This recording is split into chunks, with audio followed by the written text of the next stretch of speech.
This is the Google Notebook LM's deep dive on the video I just posted about two of Schubert's compositions. It provides deeper understanding of the topic.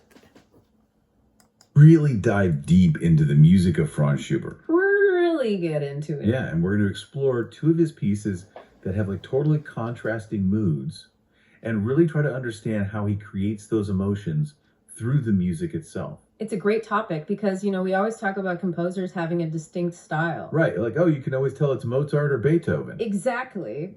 But with someone like Schubert or even Beethoven, you can have two pieces that sound like they're written by two different people. Yeah, it's pretty wild. Yeah. So the source we're looking at today is this YouTube video, and it analyzes these two specific Schubert pieces that demonstrate how versatile he was. Yeah, it's a good one. And it's super interesting because they actually start by comparing Schubert to Beethoven. Oh, interesting. Yeah, and they point out how both of them could write music that makes you feel like totally different things. Like happy and sad. Yeah, exactly. Or like peaceful and then really energetic. Right. It's like, how can one person create such different emotions with just sounds? And that's what we're going to try to figure out today. Absolutely. So let's jump into the first piece, which is the Adagio movement from Schubert's sonata for arpeggione and piano.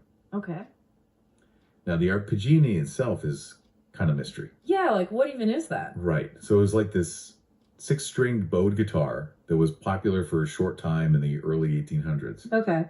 But get this, it's actually extinct now. Yeah. Like the instrument doesn't even exist anymore. Wow, that's crazy. A whole instrument just disappearing like that? I know, it's kind of sad in a way, right? Like imagine if the piano just vanished. Oh gosh, that would be terrible. Right. But luckily we still have Schubert's sonata. Yeah, thank goodness. And in most performances today, the arpeggione part is played on the cello. Oh, that makes sense. Yeah, and you can really hear the cello's like warm singing tone in this Adagio movement.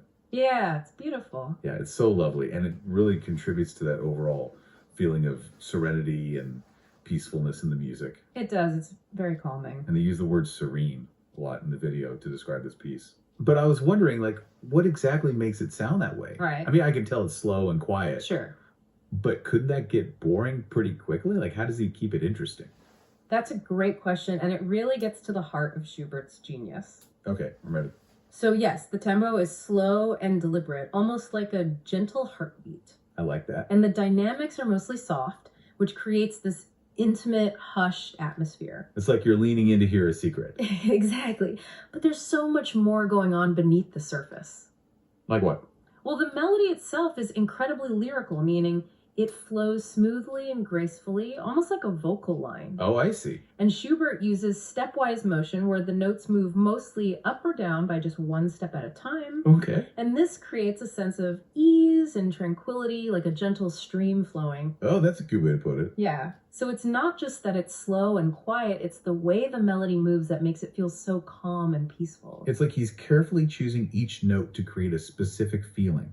Exactly. And the harmony plays a crucial role too.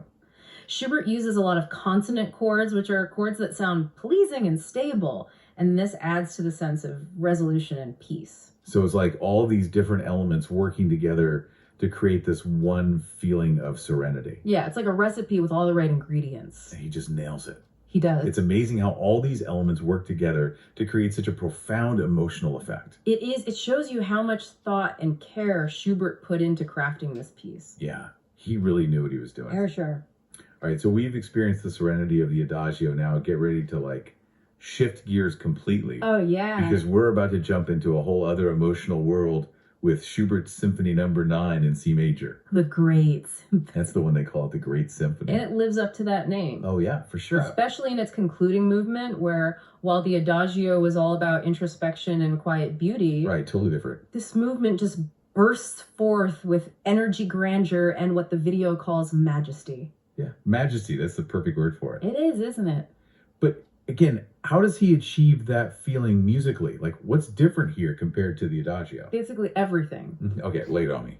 First, the tempo is dramatically faster. Like, it just propels the music forward with this irresistible momentum. Okay, so it's faster. Got it. But also, the rhythms are much more active and driving, and he often uses dotted rhythms, long note, followed by a shorter one. I think I know what you mean. And that creates a sense of urgency and forward motion. So it's not just that the tempo is faster, it's the specific types of rhythms he's using that make it feel so driving. Exactly. It's like the difference between walking and sprinting. Right. And then there's the orchestration. Uh-huh. So Schubert uses the full symphony orchestra here, which creates a massive, powerful sound that's a world away from the intimate chamber setting of the arpeggione sonata. Yeah, it's like night and day. It is. And he's not afraid to use the full dynamic range of the orchestra either. Oh, no, he's not. There are moments in this symphony that are just thunderously loud. Absolutely. And then other moments that are so quiet you can barely hear them.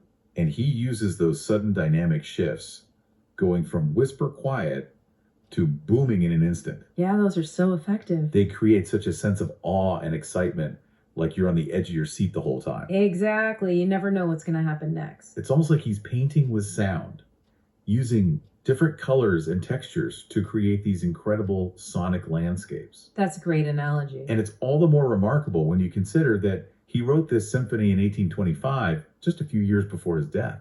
Wow, so he was really going through it. Yeah, and that context adds another layer of meaning to the music, doesn't it? It does. He was battling illness, and he knew his time was limited, yet he still poured so much energy and passion into this symphony. That's incredible. It's really inspiring when you think about it. It is. So it's not just about the majesty of the music, it's about the triumph of the human spirit in the face of adversity. That's a beautiful way to put it. So I think this is a good place to wrap up. But before we go, I want to leave our listeners with something to think about. All right. So as you listen to these two pieces, and I highly encourage you to seek them out, pay attention to the journey that Schubert takes you on.